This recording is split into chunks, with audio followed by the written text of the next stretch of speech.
Maka dalam Islam kita mengenal 4 bidang ilmu: syariat, tarekat, hakikat, dan ma'rifat. Kenapa 4 bidang ilmu ini? Karena diri kita ini terdiri dari 4 lapis. Nah, jadi ada 4 lapis diri kita. Pertama disebut dengan tubuh, yang kedua disebut hati, yang ketiga disebut nyawa, dan yang keempat disebut rahasia. Diri kita yang 4 lapis ini perlu dibina dengan menggunakan ilmu yang 4 macam tadi. Tubuh kita bina dengan ilmu syariat, hati kita bina dengan ilmu tarekat, nyawa dibina dengan ilmu hakikat, rahasia diri dibina dengan ilmu ma'rifat. Fi Rasulillahi uswatun hasanah liman kana yarjullaha wal yawmal akhir wa dzakarallaha katsiran. Wa qala an-nabiy sallallahu alaihi wasallam bu'istu li utammima makariman akhlaq. Sadaqallahul azim wa sadaqa rasuluhun nabiyul karim wa nahnu ala dhalika minasyahidin wa syakirin walhamdulillahi rabbil alamin. Al-Mukarram wal Muhtaram, yang saya cintai, yang saya banggakan, yang saya hormati, Bapak Kiai Nasir Habibi, laku orang tua kita. Mudah-mudahan beliau dipanjangkan Allah umurnya, diberi kesehatan lahir dan batin.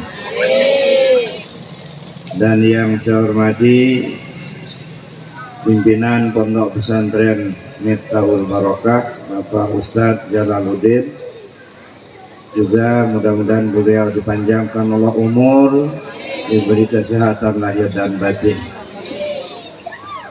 Juga Bapak Haji Sahroni, juga selaku orang tua kita, dan Bapak Haji Lukman Hadi, juga orang tua kita. Mudah-mudahan semuanya dipanjangkan Allah umurnya, diberi kesehatan lahir dan batin. Amin Allahumma amin. Bapak-bapak para pimpinan sepuh, bapak-bapak para tokoh agama, juga Bapak Pamong yang hadir pada kesempatan ini, Bapak Ibu, para jamaah undangan Maulid Nabi yang saya muliakan, khusus anak-anak dari santri dan santriwati Pondok Pesantren Al-Barokah. Mudah-mudahan anak-anak semua mendapatkan ilmu yang barokah dan menjadi anak yang soleh dan solehah. Dan semoga Pondok Pesantren Al-Barokah ini semakin hari semakin berkembang, banyak siswa-siswa yang belajar di tempat ini. Amin Allahumma. Terima kasih banyak pada panitia yang sudah mempersilahkan dan mengundang saya untuk ikut berpartisipasi dalam peringatan Maulid Nabi ini. Khususnya Pak Haji Lukman Hadi yang sempat datang ke Pondok Pesantren Arafah di Haji Menah, Lampung Selatan. Sehingga pada hari ini atas qadar Allah kita dapat bertemu di tempat acara ini.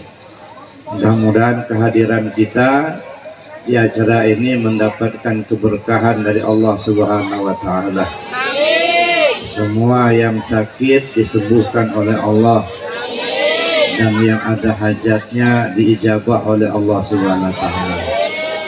Dan saudara-saudara kita, keluarga kita yang sudah berpulang ke rahmatullah, mudah-mudahan mereka semua diampunkan Allah segala dosanya, dilapangkan di alam kuburnya. Ala hadirnya Al-Fatihah. A'udzubillahi minasyaitonirrajim. Bismillahirrahmanirrahim. Alhamdulillahirabbil alamin arrahmanirrahim maliki yaumiddin. Iyyaka na'budu wa iyyaka nasta'in ihdinas siratal mustaqim siratal ladzina an'amta 'alaihim ghairil maghdubi 'alaihim waladdallin. Bapak Ibu yang saya hormati, alhamdulillah kita pada saat ini memperingati hari kelahiran junjungan kita Nabi besar Muhammad Sallallahu Alaihi Wasallam. Di dalam Al-Quran Allah jelaskan bahwa Nabi kita Sallallahu Alaihi Wasallam itu menjadi panutan kita. Allah berfirman, A'udzubillahi minasyaitonirrajim, Bismillahirrahmanirrahim. Laqad kana lakum fi Rasulillah uswatun hasanah. Sungguh pada diri Rasul itu menjadi contoh tauladan yang baik buat kalian.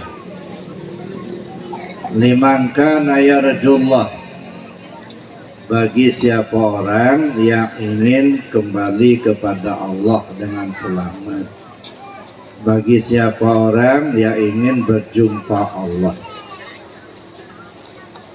Liman kana yarjullah wal yaumal akhir, dan bagi siapa orang yang ingin selamat di hari akhir. Wa zakarallaha katsira, dan bagi siapa orang yang ingin zikir sebanyak-banyaknya atau zikir yang banyak. Bapak Ibu yang saya hormati, kita sudah sering melaksanakan peringatan semacam ini. Tentu sudah banyak informasi yang disampaikan oleh para kiai, para ustadz tentang junjungan kita Nabi besar Muhammad Sallallahu Alaihi Wasallam. Mudah-mudahan kita kelak mendapatkan syafaat dari beliau. Amin Allahumma amin. Seperti tadi juga disebutkan oleh panitia bahwa mudah-mudahan kita mendapatkan syafaat dari dunia dan akhirat. Ibu-ibu sudah dapat syafaat Nabi apa belum ya? Sudah apa belum? Sudah. Jadi kalau kita perhatikan, sudah adakah syafaat Nabi di dunia ini? Sudah. Mana syafaat Nabi di dunia ini? Kehadiran junjungan kita Nabi besar Muhammad SAW ke dunia yang fana ini menyampaikan ajaran agama Islam itu merupakan syafaat kubro, pertolongan secara menyeluruh. Bukan hanya untuk orang Arab, kepada siapapun orangnya yang percaya kepada beliau dan mengikuti ajaran-ajaran yang beliau sampaikan, itu pasti akan selamat. Itulah pertolongan secara menyeluruh. Kalaulah tadinya Nabi tidak hadir di dunia, tidak turun ke dunia, nggak tahu kita ini seperti apa. Mungkin nggak kenal Tuhan. Kenapa?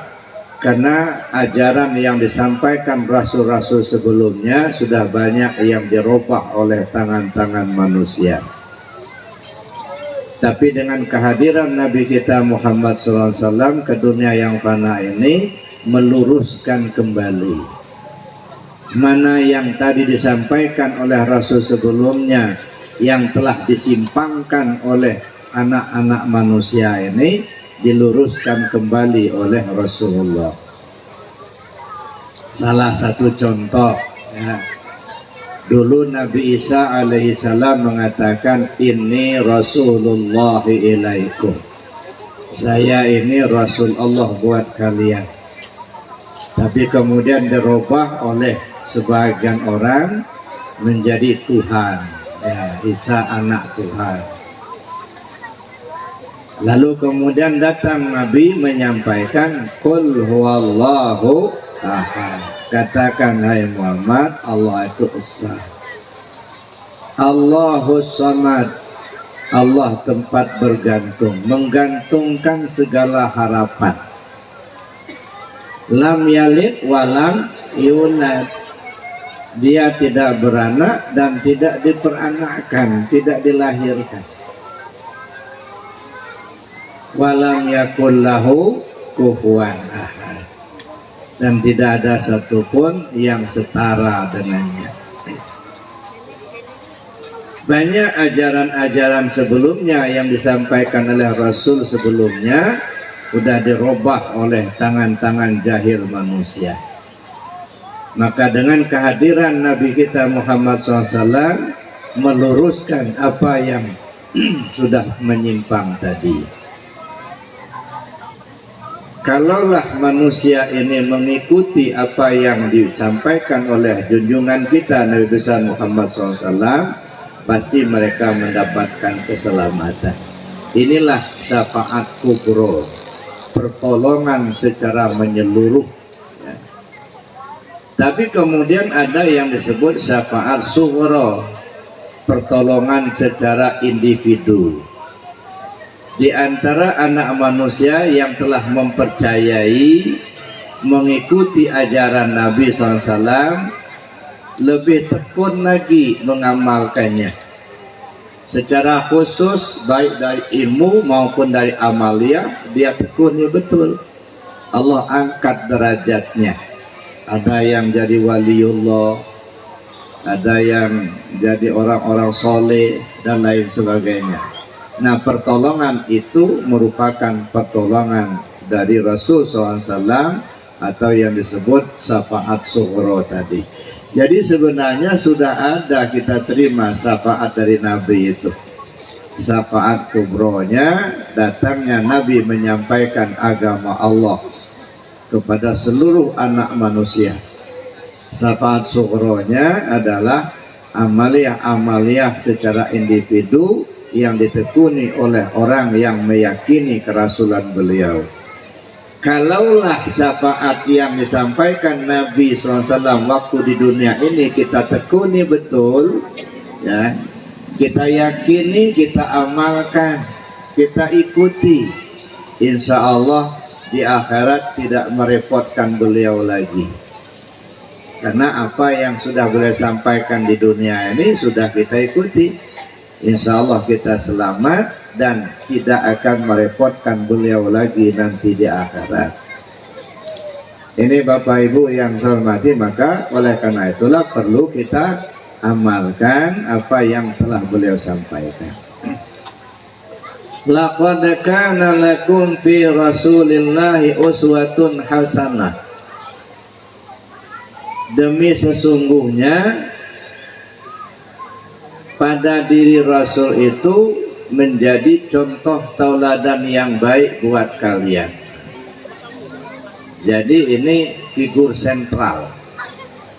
Nabi kita Muhammad SAW itu figur sentral. Jadi contoh yang utama. Sekarang pertanyaannya, yang mau kita contoh dari Nabi itu apa? Ada 9 poin yang perlu kita contoh dari Rasul Sallallahu Alaihi Wasallam. Mari kita ucapkan sama-sama. Bismillahirrahmanirrahim. Allahumma rzuqna mutaba'atan nabiyyina Muhammadin sallallahu alaihi wasallam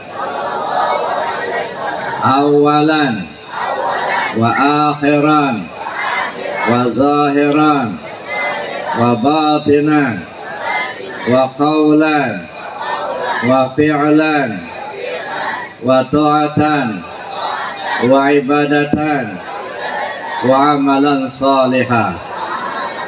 Rabbana atina fid dunya hasanah wa fil akhirati hasanah wa qina azabannar. Walhamdulillah rabbil alamin. Jadi ada 9 poin yang kita perlu contoh dari junjungan kita Nabi besar Muhammad SAW. Mana yang 9 poin? Pertama, awalan, akhiran, zahiran, batinan, qaulan, fi'lan, ta'atan, ibadatan, amalan salihah. 9 poin. Dan ini saya pikir bagus untuk kita rantunkan dalam doa.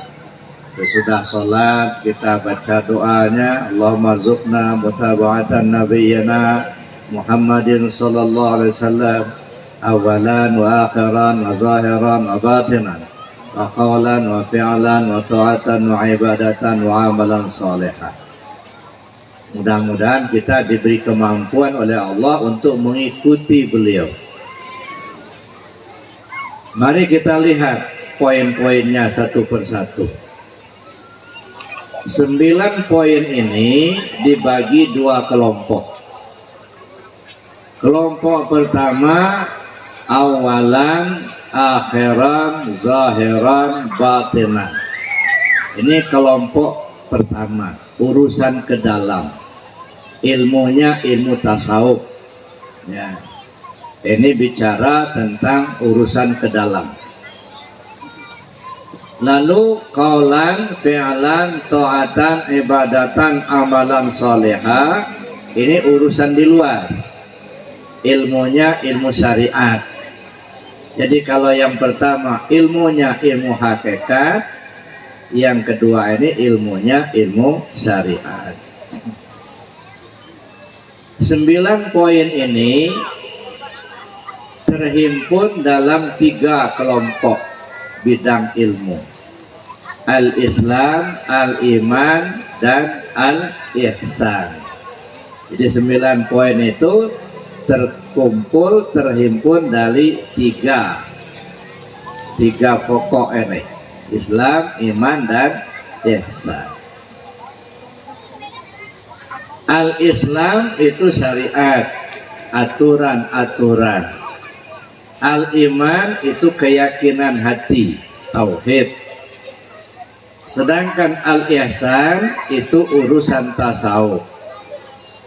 Tasawuf ini ada 2 macam. Ada tasawuf amali, namanya ilmu tarekat. Ada tasawuf nazari, namanya ilmu ma'rifat. Kalau Al-Islam itu menjadi ilmu syariat, sedangkan Al-Iman menjadi ilmu hakikat, Al-Ihsan itu menjadi ilmu tarekat dan ilmu ma'rifat. Maka dalam Islam kita mengenal 4 bidang ilmu: syariat, tarekat, hakikat, dan ma'rifat. Kenapa 4 bidang ilmu ini? Karena diri kita ini terdiri dari 4 lapis. Nah, jadi ada 4 lapis diri kita. Pertama disebut dengan tubuh, yang kedua disebut hati, yang ketiga disebut nyawa, dan yang keempat disebut rahasia. Diri kita yang 4 lapis ini perlu dibina dengan menggunakan ilmu yang 4 macam tadi. Tubuh kita bina dengan ilmu syariat, hati kita bina dengan ilmu tarekat, nyawa dibina dengan ilmu hakikat, rahasia diri dibina dengan ilmu ma'rifat. Inilah tugas kita, membina diri kita ini dengan 4 macam ilmu tadi. Ini semua terhimpun dalam 2 kalimat syahadat, la ilaha illallah Muhammad Rasulullah. Jadi terhimpun dari 2 kalimat syahadat, la ilaha illallah Muhammad Rasulullah. Makanya 2 kalimat syahadat ini merupakan pokok fondasi. Jadi kalau saya ibaratkan rukun Islam itu kan 5. Pertama apa? Mengucap 2 kalimat syahadat. Yang kedua salat. Yang ketiga zakat. Yang keempat puasa. Yang kelima haji. 5 macam rukun Islam ini kalau saya ibaratkan sebuah bangunan, 2 kalimat syahadat itu tempat berdirinya bangunan, pondasi. Nah, maka pondasi ini harus kokoh ini. Kalau pondasinya nggak kuat, bangunannya cepat roboh. Ini yang harus dikokohkan, dikuatkan. Bahkan kalau bangunannya bertingkat pakai cakar ayam lagi. Ya, jadi artinya pondasi ini harus kuat. Karena ini tempat berdirinya bangunan. Jadi bagaimanapun bagusnya bangunan, kalau sudah pondasinya kuat, insya Allah dia kokoh. Tapi kalau pondasinya labil, nah bisa roboh, cepat roboh. Nah, maka 2 kalimat syahadat ini harus betul-betul kita kokohkan, kita kuatkan. Yang kedua sholat. Sholat itu ibarat tiang. As-sholatu imaduddin. Sholat itu tiang agama. Man aqamaha faqad aqamaddin, wa man tarakaha faqad hadamaddin. Jadi sholat itu tiang agama. Kalau orang mendirikan sholat, sama saja dengan dia mendirikan agamanya. Kalau dia tinggalkan sholat, sama saja dia meruntuhkan agamanya sendiri. Kenapa bisa begitu? Orang kan nggak tahu, Pak, Bapak itu orang beriman atau tidak.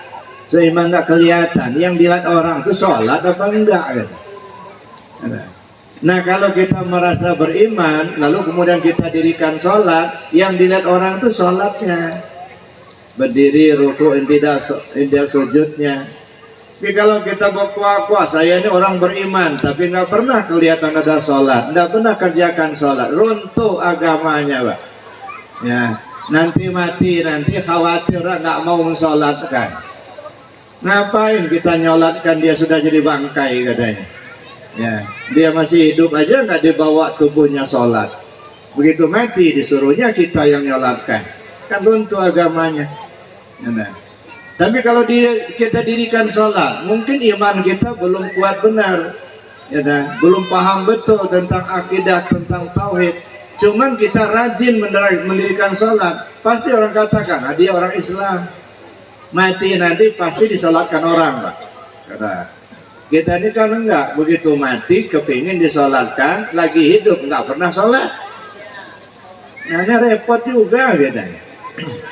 Ya, mau disolatkan, dia enggak pernah sholat, enggak disolatkan, katanya beriman. Nah, jadi jangan abu-abu lah. Ya, kalau iman betul gitu. Kalau Islam benaran gitu. Ya. Itu yang kedua. Jadi sholat itu tiang agama. Yang ketiga apa? Zakat. Nah, puasa dulu. Yang ketiga puasa. Puasa itu apa? Junnah, dinding. Nah, junnah, dinding, ya. Jadi dinding ini ya untuk membatas ruangan, dari ruangan luar ke ruangan dalam. Itu dinding. Yang keempat zakat. Zakat apa? Bersih. Bersih itu apa? Pintu dan jendela. Kalau ada pintu dan jendela, kan sirkulasi anginnya lancar, udara di dalam kan bersih. Nah, yang kelima haji. Apa itu? Atapnya. Jadi kalau sudah ada fondasi, sudah ada bangunan, ada dinding, sudah ada pintu jendela, ada atap, sudah ada, udah bangunan itu berdiri bisa ditempati. Nah, persoalan bangunan itu bagus atau tidak tergantung kita, mau yang bagus atau mau yang sederhana, gitu aja. Begitu juga kita beragama ini, Pak, mau agama kita bagus atau sederhana saja. Kalau sederhana saja ngaku-ngaku beragama Islam, sholat sekali setahun, ya udah beragama kata orang, tapi kan nggak bagus itu. Nah, begitu juga so puasa misalnya. Puasa sih puasa, cuman puasanya pertama sama terakhir, tengah-tengahnya bolong. Zakat, nah zakat kadang-kadang bayar, kadang-kadang enggak. Haji, nah haji belum pula ada duit, mendingan modal dagang dulu daripada bayar ONH. Rusak jadinya agamanya. Nah jadi sudah punya bangunan agama pada dirinya tapi kurang bagus. Nah sekarang mau yang bagus atau yang sederhana itu saja. Kayak bangunan kalau tempat berdirinya tiang itu, kalau di kampung-kampung Pak, itu batu kali aja sudah tempat berdirinya tiang gitu. Nah, tiangnya pakai bambu aja sudah tiang gitu. Dindingnya dinding geribek aja sudah dinding gitu. Atapnya atap alang-alang aja udah atap gitu. Pintu jendelanya papan-papan bekas cor aja gitu, misalnya ban sepeda aja udah pintu itu. Cuman kan nggak nyaman. Coba bandingkan dengan mana yang nyaman kita tinggal di sebuah bangunan yang sudah fondasinya kuat, ya, semen, batu yang bagus begitu, kemudian dinding bata diplester, kemudian diaci, dicat, sudah pakai granit pula, lalu kemudian pintunya pintu yang bagus gitu. Kalau kayunya kayu jati gitu. Begitu juga atap sudah pakai pelafon. Nah kira-kira nyaman yang mana?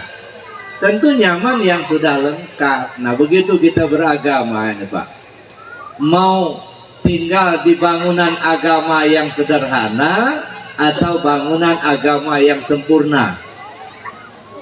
Kalau yang sederhana pokoknya sholat 5 waktu aja lah, nggak sunat-sunatnya enggak gitu. Nah, tapi kurang indah. Bagusnya sebuah bangunan itu di sunatnya itu Pak. Itu bagusnya bangunan rumah kita justru di sunatnya itu bagusnya.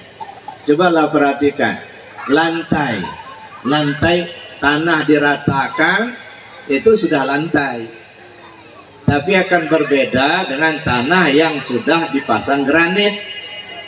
Granit itu juga bertingkat-tingkat kualitasnya, ya dah. Semakin bagus kualitasnya semakin mahal. Tapi kan pakai granit, pakai keramik itu sunat Pak, itu sunat. Yang wajib ada tanahnya tempat meletakkan granit itu. Kalau tempat meletakkannya belum ada, gimana meletakkan granitnya? Jadi granit itu ya, keramik itu semuanya sunat. Yang wajib lantai tanahnya itu. Dinding pakai geribik sudah dinding, tapi lebih nyaman kalau pakai bata merah. Pakai bata merah saja belum nyaman, sudah nyaman kalau sudah diplester. Diplester aja belum nyaman kalau belum diaci. Diaci aja belum nyaman kalau belum dicat. Lebih nyaman lagi kalau pakai granit, tapi mahal Pak. 1 meter granit itu bisa 450-an. Begitu juga pelafon, ya. Jadi artinya yang granit, yang cat, yang plaster, yang aci itu sunat itu. Yang wajibnya mana? Pasang bata merahnya, itu yang wajib. Maka jangan dikira kalau yang sunat-sunat itu hanya kita pahami berpahala, kalau dikerjakan tidak apa-apa kalaupun ditinggal. Benar, nggak salah, nggak. Cuman kan kalau kita bayangkan dengan kenyamanan kita berada di sebuah bangunan yang sempurna, tentu lebih nyaman. Kesempurnaan agama kita ini justru pada sunat-sunatnya. Banyak sunat, banyak sempurnanya, lebih nyaman kita nempatinya. Jadi oleh karenanya Bapak Ibu yang saya hormati, kita kembali kepada pokok persoalan tadi. Apa yang tersebut, ada Islam, ada iman, ada ihsan, yang kemudian melahirkan 4 bidang ilmu syariat, tarekat, hakikat, dan ma'rifat, itu terhimpun dalam 2 kalimat syahadat. Asyhadu alla ilaha illallah wa asyhadu anna Muhammad Rasulullah. Cuman 2 kalimat syahadat ini Bapak Ibu tidak cukup hanya hafal kalimatnya. Ibu sudah hafal 2 kalimat syahadat? Sudah, ya. Anak TK sudah hafal belum? Sudah juga. Burung beo hafal apa tidak? Ada juga burung beo yang hafal 2 kalimat syahadat. Tapi burung beo itu cuma hanya bisa ngomong aja, Pak, asyhadu an la ilaha illallah, asyhadu anna muhammadar rasulullah. Nggak ngerti dia artinya apa, maksudnya apa. Ya, pokoknya udah hafalnya diajar terus mengucap 2 kalimat syahadat, hafal burung beonya. Tapi kan nggak paham dia. Artinya kalau kita sampai tua begini cukup hanya hafal saja, nggak paham maksudnya, kira-kira sekelas lah dengan burung beo gitu. Ya, apa mau kita seperti itu? Maka 2 kalimat syahadat ini Bapak Ibu 5 tahapan harus kita kaji supaya kita mengerti, kita paham. Pertama, tahu cara mengucapkan 2 kalimat syahadat. Ini saja, maaf Bapak Ibu, kadang-kadang ya ada calon pengantin itu yang mau nikah dibimbing sama Pak PPN untuk mengucap 2 kalimat syahadat. Ada yang sampai 5 kali diulang nggak lurus 2 kalimat syahadatnya. Baru ngucap aja sudah nggak lurus, gimana mau selanjutnya? Inilah kondisi kita zaman sekarang. Ngucap kalimatnya saja nggak lurus. Apa mau kita biarkan seperti itu? Tentu tidak.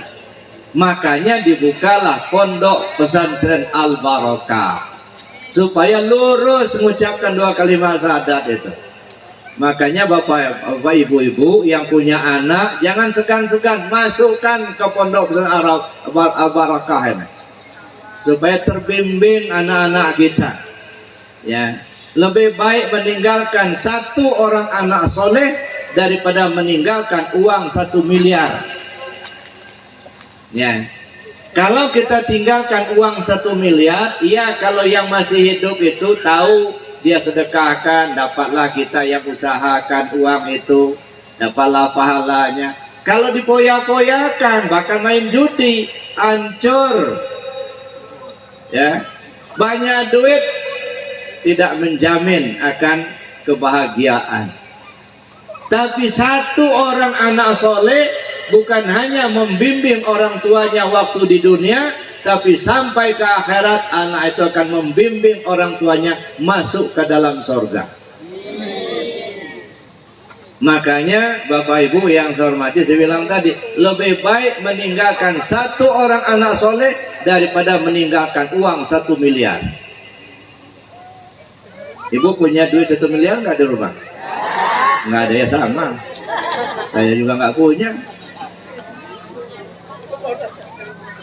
Mudah-mudahan semua anak-anak kita jadi anak yang soleh dan soleha. Amin. Allahumma amin. Itu 1. Jadi belajar cara mengucapkan 2 kalimat syahadat. Ya, ilmunya apa ini? Ilmu tajwid.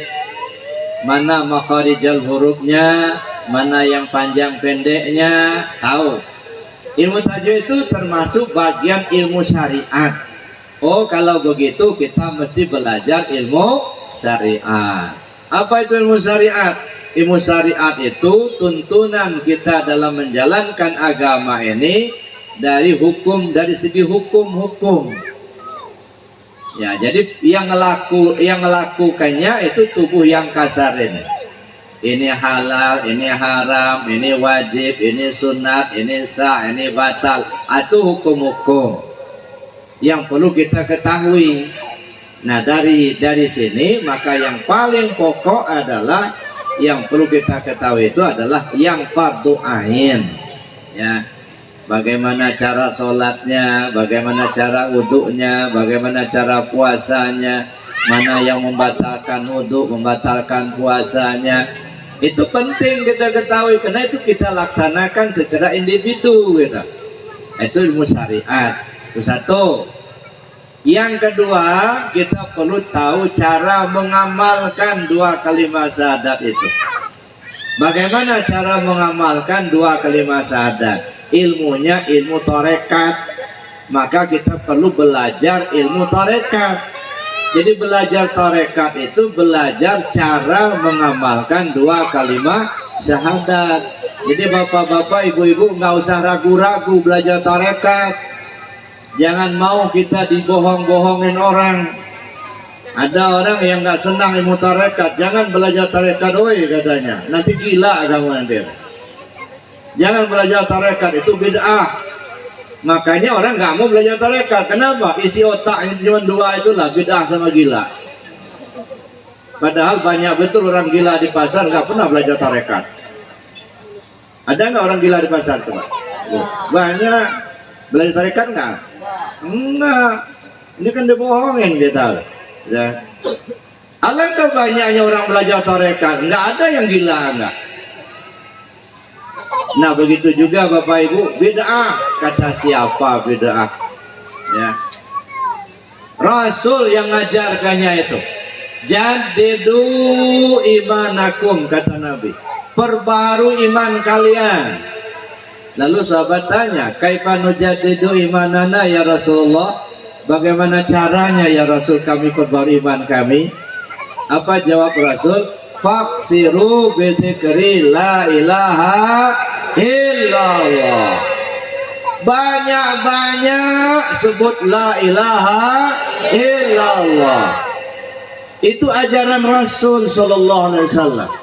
Jadi kita berzikir dengan kalimat la ilaha illallah dalam bilangan yang banyak, itu merupakan pelaksanaan dari ajaran junjungan kita Nabi besar Muhammad sallallahu alaihi wasallam. Nah sekarang kita tanya ke diri kita, dalam sehari semalam berapa kali sih nyebut la ilaha illallah itu? Kadang-kadang jarang-jarang. Nah oleh karena itu maka perlu kita tingkatkan. Mulai sekarang perbanyak zikir la ilaha illallah. Kenapa? Itu ajaran dari junjungan kita Nabi besar Muhammad SAW. Man qala la ilaha illallah akhiru kalami dakhalal jannah. Siapa orang yang akhir kalamnya la ilaha illallah, dia masuk surga. Mau masuk surga enggak Bapak Ibu? Mau. Salah satu cara masuk surga itu bagaimana? Akhir kalam dengan la ilaha illallah. Tapi ini bukan tawaran murahan, ini tawaran sulit. Saking sulitnya untuk menghadirkan kalimat la ilaha illallah ketika orang akan meninggal, kalau bisa hadiah surga. Saking sulitnya. Untuk bisa bagaimana caranya? Kata Rasul sallallahu alaihi wasallam, matanas bima ya'isubi. Manusia mati sesuai kebiasaan.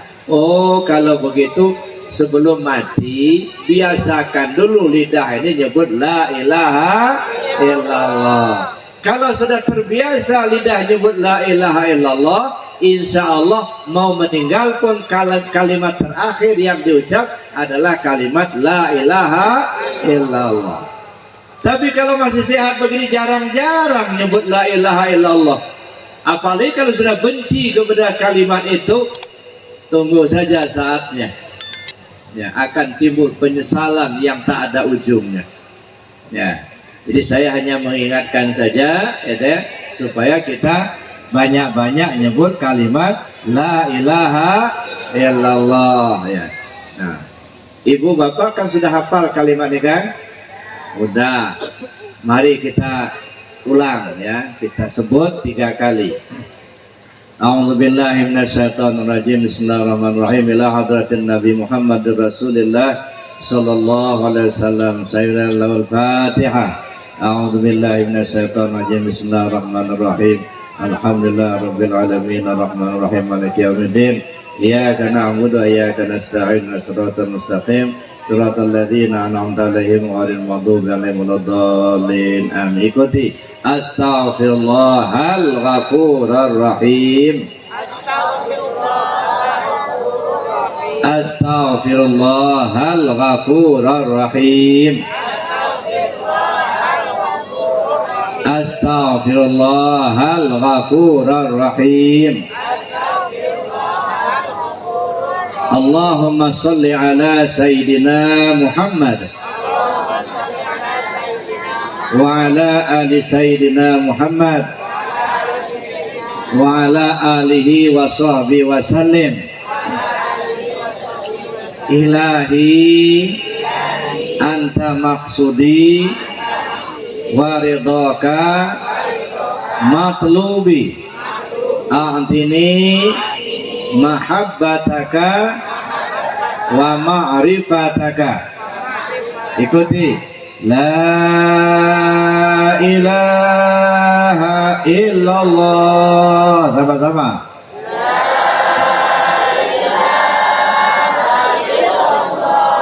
La ilaha illallah.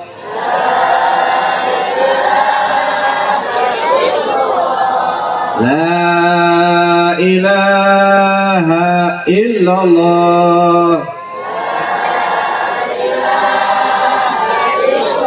Sayyiduna Muhammad Rasulullah sallallahu alaihi wasallam. Al-Fatihah. A'udzubillahi minasyaitonir rajim. Bismillahirrahmanirrahim. Alhamdulillahirabbil alamin arrahmanir rahim maliki yaumiddin. Iyyaka na'budu wa iyyaka nasta'in. Shiratal mustaqim shiratal ladzina an'amta 'alaihim ghairil maghdubi 'alaihim waladdallin. Amin. Banyak-banyak sebut kalimat la ilaha illallah. Mudah-mudahan kita mendapat keselamatan dunia dan akhirat. Amin. Allahumma amin. Itu yang pertama. Yang kedua, yang ketiga, tentang dua kalimat syahadat ini kita perlu tahu isi dua kalimat syahadat itu apa ya. Kalau asyhadu alla ilaha illallah wa asyhadu anna Muhammad Rasulullah itu bahasa Arab. Kalau bahasa kitanya, aku bersaksi tidak ada Tuhan selain Allah dan aku bersaksi Muhammad utusan Allah. Itu alih bahasa ke dalam bahasa Indonesia.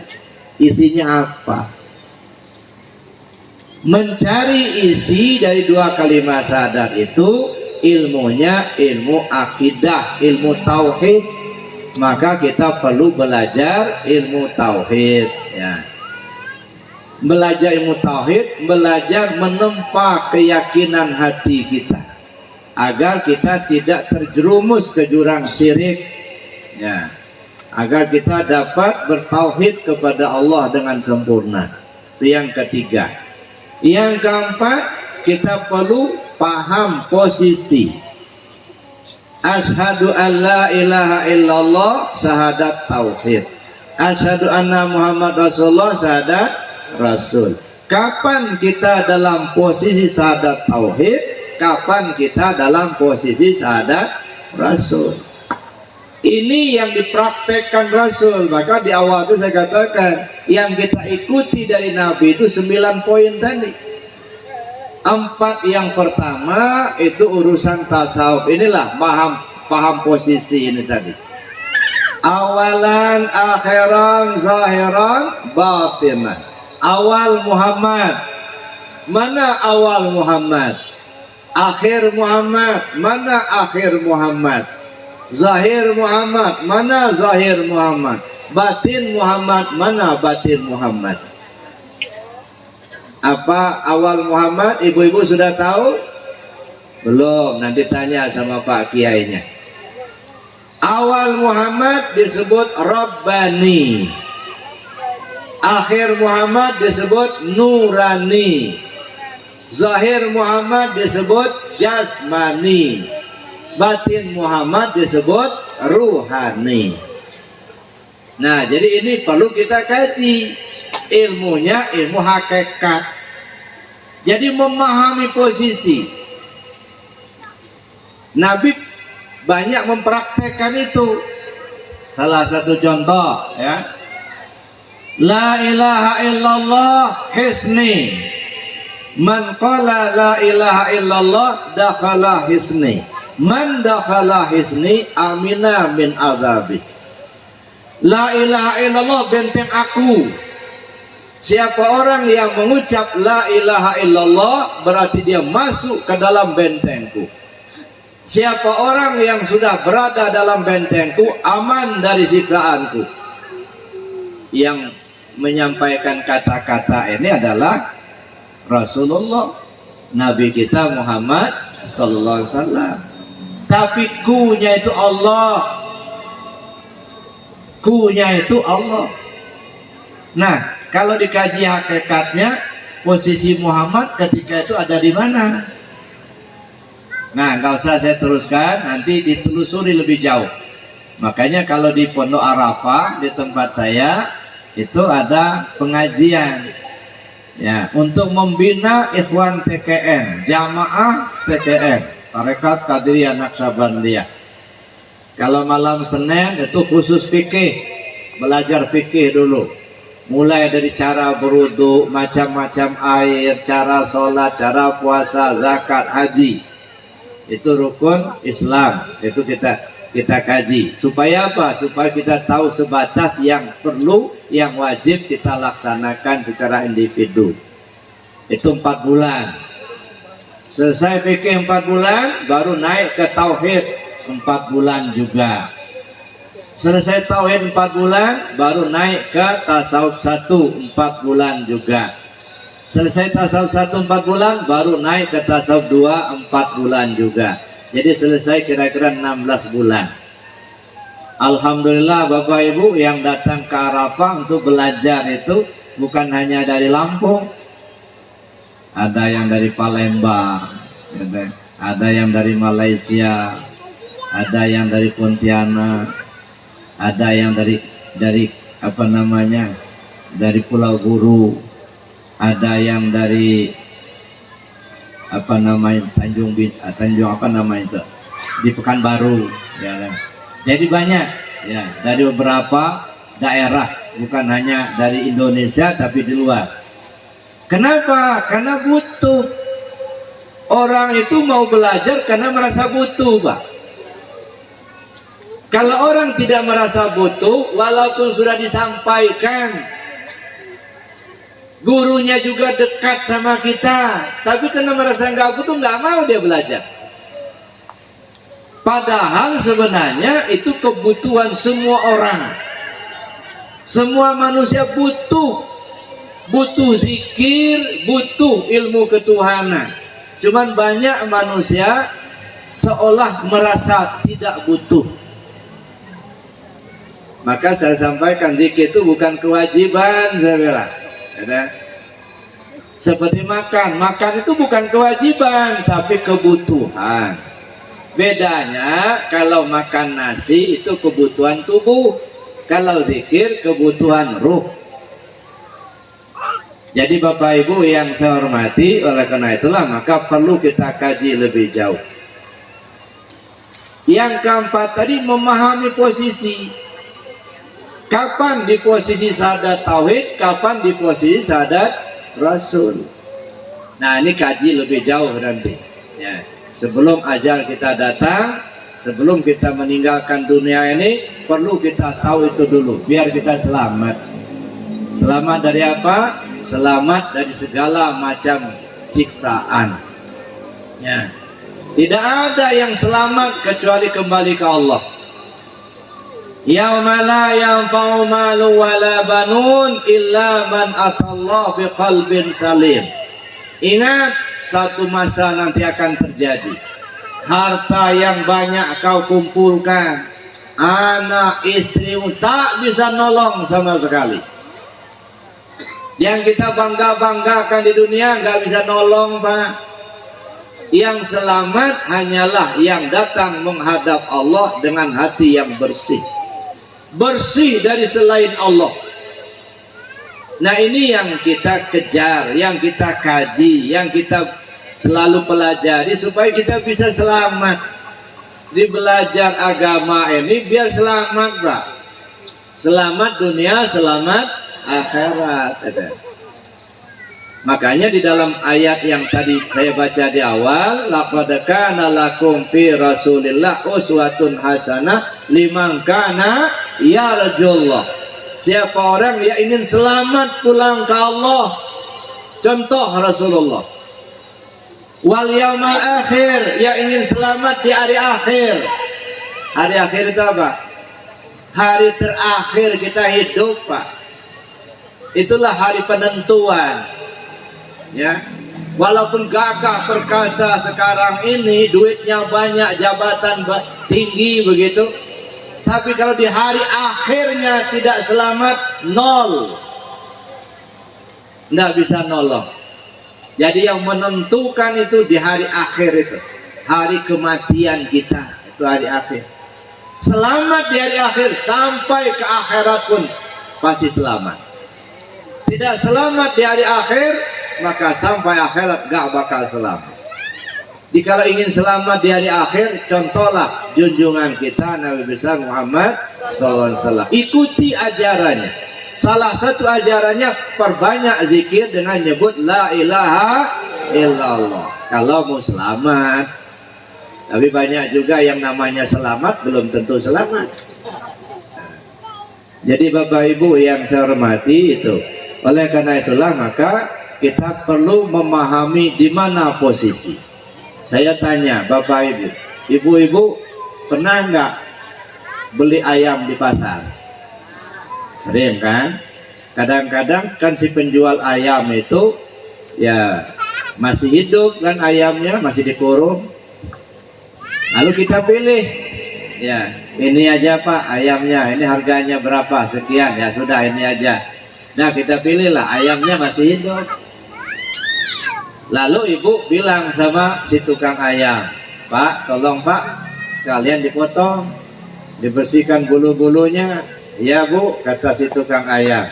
Lalu ibu pesan, Pak jangan lupa ya kalau nyembelihnya pakai bismillah.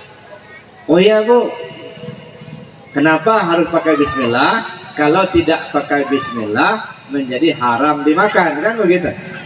Ya, ayam yang sudah dihalalkan Allah, kambing yang dihalalkan Allah, sapi yang dihalalkan Allah, binatang ternak lah. Kalau disembelih tidak dengan bismillah menjadi haram dimakan. Halal apa haram dimakan? Haram. Pertanyaannya, kenapa binatang yang sudah dihalalkan kalau disembelih tidak dengan bismillah kok menjadi haram? Nah, orang-orang syariat, orang-orang fikih memahaminya ketika menyembelih hewan itu mengucap kalimat bismillahirrahmanirrahim. Pertanyaannya, yang membuat dia halal kalimat bismillahnya atau bismillah? Kalau kalimat bismillahnya siapa saja bisa mengucap bismillah, bismillahirrahmanirrahim. Bisa saja orang yang bukan beragama Islam hafal juga dia bismillahirrahmanirrahim. Kalau sekedar kalimat. Tapi pertanyaannya, apakah halalnya ayam, kambing atau sapi itu dengan kalimat bismillah apa dengan bismillah? Pasti dengan bismillah, bukan dengan kalimat bismillah. Ya, apa urusan kita dengan hewan itu, Pak? Kita ngejadikannya enggak, kita ngasih nyawanya enggak pula. Kok tiba-tiba kita yang membunuhnya? Pernah enggak ibu-ibu bikin ayam? Enggak pernah kan? Siapa yang menghidupkan ayam? Allah. Siapa yang menjadikan? Allah. Kenapa kita yang membunuh? Kan bukan punya kita toh. Kita menjadikannya, enggak ngasih nyawanya, enggak kok tiba-tiba kita yang membunuh. Di situ haramnya, Pak. Maling toh. Milik Allah, kok kita yang merampok gitu. Makanya haram. Tapi dengan bismillah, dengan nama Allah, atas nama Allah sembelih ayam itu baru halal, Pak. Jadi bukan persoalan kalimat bismillahnya, dengan bismillah ku sembelih ayam dengan nama Allah. Contoh yang kedua, ini musola apa namanya nih? Apa? Al-Barakah. Umpama ya kita ini akan meresmikan pemakaian musola Al-Barakah. Ya. Lalu kita mengundang Pak Gubernur untuk meresmikan pemakaian musola Al-Barakah. Lalu kemudian Sehari sebelum acara, Pak Gubernur memanggil Pak Ustadz Jalaluddin sebagai pimpinan Pondok Pesantren Al Barokah. Pak Kiai, kata Pak Gubernur, benar mau peresmian Musola Al Barokah? Iya Pak. Besok itu saya nggak bisa hadir, kata Pak Gubernur, karena ada urusan di Jakarta. Jadi saya minta Pak Ustadz Jalaluddin untuk mewakili saya selaku gubernur meresmikan pemakaian pondok pemakaian Musola Al Barokah itu. Oh iya Pak, katanya. Pada hari H jam D, protokol bilang acara selanjutnya peresmian pemakaian Musola Al Barokah yang akan diresmikan oleh Bapak Gubernur Lampung, yang dalam hal ini diwakili oleh Bapak Jalaluddin. Naiklah Bapak Jalaluddin ke podium, lalu beliau mengatakan, setelah menyampaikan pengantar, beliau katakan, atas nama Gubernur Lampung saya resmikan pemakaian Musola Al Barokah. Beliau pukul, beliau pukul ini, palunya beliau ketukkan. Nanti di prasastinya yang tanda tangan Gubernur Pak Jalaluddin. Nah, yang resmikan itu Pak Jalaluddin, Pak Gubernur. Gubernur. Tapi kan Pak Jalaluddin itu yang naik ke podium, itu casingnya. Gubernur minjam casingnya Pak Jalaluddin. Hakikatnya sebenarnya yang meresmikan itu gubernur. Maka yang tanda tangan prasasti itu bukan Pak Jalaluddin, tapi Pak Gubernur. Kalau orang tanya siapa yang meresmikan pemakaian Musola Al Barokah, pasti orang bilang Pak Gubernur. Jadi bukan Pak Jalaluddin. Ini yang namanya memahami posisi. Jadi posisi Pak Jalaluddin pada saat itu, atas nama Gubernur Lampung saya resmikan pemakaian Musola Al Barokah. Pada saat itu Pak Jalaluddin itu gubernur itu. Hanya casingnya saja yang Pak Jalaluddin, isinya gubernur. Maka peresmiannya sah diresmikan oleh Pak Gubernur. Paham nggak Bapak Ibu? Itu yang saya sebutkan memahami posisi. Bagaimana hanya kalimat la ilaha illallah saja yang kita sebut? Bagaimana cuma 2 kalimat syahadat kalimatnya aja yang kita sebut? Isinya nggak paham. Pantasan dia orang Islam katanya, tapi sholat enggak, puasa enggak. Katanya orang Islam, tapi gitu giliran puasa enggak puasa. Panggilan sholat nggak dihiraukan, karena nggak paham. Nah makanya perlu kita mengkaji lebih jauh Bapak Ibu. Jangan hanya cukup kita hafal 2 kalimat syahadatnya saja, isinya apa? Bagaimana kita memahami posisi itu loh. Syukur ada Pondok Pesantren Al Barokah di sini untuk membina anak-anak kita ini supaya bisa mereka menimba ilmu sebanyak-banyaknya, sehingga mereka juga bisa untuk menyampaikan kajian-kajian syariat, tarekat, hakikat, ma'rifatnya nanti. Maka kita dukung bersama-sama, mudah-mudahan Pondok Pesantren ini maju nantinya. Pondok Pesantren ini ramai nanti anak-anak kita yang belajar di sini. Amin. Allahumma amin. Yang terakhir Bapak Ibu yang saya hormati, ya setelah kita memahami posisi, ilmunya apa itu? Ilmu hakikat namanya itu. Jadi jangan pernah berkata, oh nggak perlu ilmu hakikat. Ada saja orang, kenapa ilmu Islam itu kok di kota-kota? Ya Islam, ya Islam. Ya sudah. Ya, lihat aja pematang sawah itu. Kenapa sawah itu kasih pematang-pematang begitu? Kenapa nggak aja kayak lapangan aja? Ya nggak bisa begitu. Diri kita aja ada perbedaan, ada kepalanya, ada tangan, ada kaki, ada perut, gitu ya. Nah kalau sekaligus itu bukan sempurna namanya, bukan tubuh, undel-undel namanya itu. Ya, nggak jelas mana kepala, mana kaki, mana tangannya, ya kan? Nah diri kita aja seperti itu Pak. Ada kepalanya, ada tangan, ada kaki, ada perut. Nah begitu juga kalau kita memahami kajian dalam Islam itu mesti ada bidang-bidangnya. Ada bidang syariat untuk ngatur tubuh kita secara lahir, supaya tahu mana sah, mana batal, mana halal, mana haram. Lalu masuk ke ilmu tarekat, ngatur hati biar hati ini bersih, ingat kepada Allah, biar hati ini tidak iri, tidak dengki. Zikir kita membersihkan hati. Gitu juga ilmu hakikat, ngatur nyawa kita biar nyawa kita pulang ke Allah dengan selamat. Begitu juga ilmu ma'rifat, ngatur rahasia diri kita ini biar kembali kepada Allah ya dengan selamat. Jadi Bapak Ibu yang saya hormati, itu makanya perlu kita kaji satu persatu. Dia cukup kita hanya global saja. Pokoknya kalau Islam udah kita aja lah. Makanya kata Nabi SAW dalam sebuah hadis, silakan Anda berbuat baik serasa cukup jadi bekalmu di dalam sorga. Silakan Anda berbuat jahat, berbuat maksiat serasa cukup, serasa mampu menanggung derita dalam neraka. Terserah kamu. Silakan Anda berbuat baik serasa cukup jadi bekal dalam sorga. Silakan berbuat jahat serasa mampu menanggung derita dalam neraka. Jadi kalau kita masuk neraka bukan karena Allah kejam, bukan, karena kita minta Allah.